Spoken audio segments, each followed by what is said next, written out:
In this video, we're going to make another clarification. We're going to talk about the difference between what we mean by net change interpreted by an integral and what we mean by total area interpreted by an integral. So there are two different ways of looking at this area underneath this curve here of sine of x and between the x-axis, or this area here, which is below. So if we think about area in terms of always being positive, then we're going to get total area. If we think of area as potentially being allowed to be negative, which actually makes sense in a lot of real-world contexts, then our net change is something different. If I were to shade in all of this area here, this area is actually 2. So my net change of area, if I'm allowed to have positive versus negative area, my net change would be 2 units squared above the axis and 2 units squared below the axis. So we would be able to interpret this maybe as some sort of negative area. So our net change in area between 0 and 2 pi of our period of sine that shows up down there, that would actually be 2 plus a negative 2. And our net change of area would be nothing. There's as much area above the curve, above the x-axis and between the curve as there is below the x-axis and between the curve. If we want instead to think about total area, we'll have to think about that differently. We'll have to think about area always being positive. So this will be a positive 2 up here and a positive 2 down here. So our total area would be 2 plus 2. So we would get a total area of 4 square units. This situation here on the left, the net change, would be my integral from 0 to 2 pi of sine of x dx. And my total area over here would have to consider this point right here where sine crosses the x-axis, that is pi. So we would chop up our area into 2 different integrals, 0 to pi first, and then add the area from pi to 2 pi, making sure that we take the absolute value of each of those so we only consider positive areas. So this is just one example to look at the difference between net change in area and total area. All right, so here's a real world context for you. Thinking about net change versus total area. A very common problem is to think about a particle moving along a straight line back and forth. But instead, let's think about me going home for Thanksgiving break. And I'm going to pretend that I'm going straight north and straight south on my drive home. And what's happened in this scenario, you'll see in just a moment, is I've left my house, I've been driving some direction, and then I realize that I forgot something. I don't know, maybe I forgot my dog. And so I realize I need to go back home and pick up that dog, and then I head back on my way. So what's written on my odometer after 4 hours is going to be different than what I actually was displaced. So my displacement here is actually how far I've actually progressed. So how far down the road have I gone in the first 4 hours?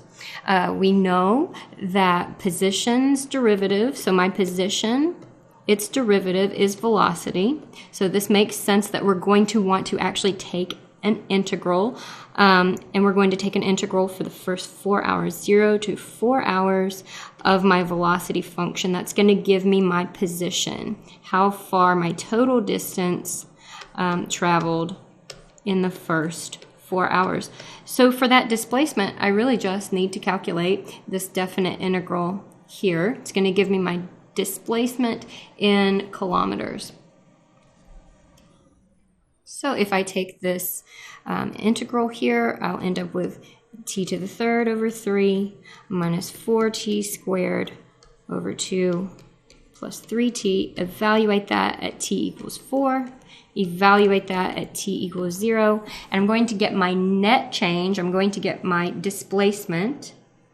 And this will be, if you calculate it out, type it in your calculator or just work with some fractions here, we'll end up with 4 thirds, but these are hundreds of kilometers, so about 133.33 kilometers. That's how far I was displaced. That's how far I traveled. But if we want to think about actually what my odometer is reading, so the total distance I traveled in the first 4 hours, I need to think of something different. All right, so let's move this on up. What I'm going to think of now is how far I have actually traveled. So let's maybe just get an idea of what's happening here. So my velocity, like we mentioned before, is the derivative of my position. It's the derivative of my distance traveled. And so if I were to set that derivative equal to 0, set the velocity here equal to 0, I would find that it's 0 at 2 places. It's going to be 0 at t equals 1 hour and t equals 3 hours. So maybe that's where I realize, oh no, I forgot my dog. After 1 hour of driving, my velocity goes to 0 because I need to turn around. And then I go home, I get my dog, and at 3 hours I turn back around and head out on the road once again. So let's just check and see which direction was I actually driving. So I'll check in the first derivative some values to the left of 1, and I found out I was driving positively, which maybe in my scenario means north. I plug in 2 in here. I find out that I was driving negatively, which means south in my scenario maybe. And then after 3 hours, I'm driving north again. So again, I'm driving along for 1 hour. I realize I forgot my dog. I turn around, I drive back down south, get my dog, and then I turn back around immediately somehow, and I'm driving north again. All right, so what does this mean for my total area? This means that for my total area, I want to calculate not just the integral from 0 to 4 of my velocity. I want to calculate the integral from 0 to 1 of v of t. And then I want to add 1 to 3 when I'm driving south, v of t. And then again, whenever I turn back around and drive north again for that last hour there. And of course, I want to take absolute values here so that I'm only considering how much distance I am driving. So when we actually calculate this, we'll end up with the integral from earlier, t to the third over 3 minus 4t squared over 2 plus 3t evaluated at 1 and 0. Same thing for these other two integrals here, these two definite integrals here. But this one will be evaluated at 3 and at 1. And the last one will be evaluated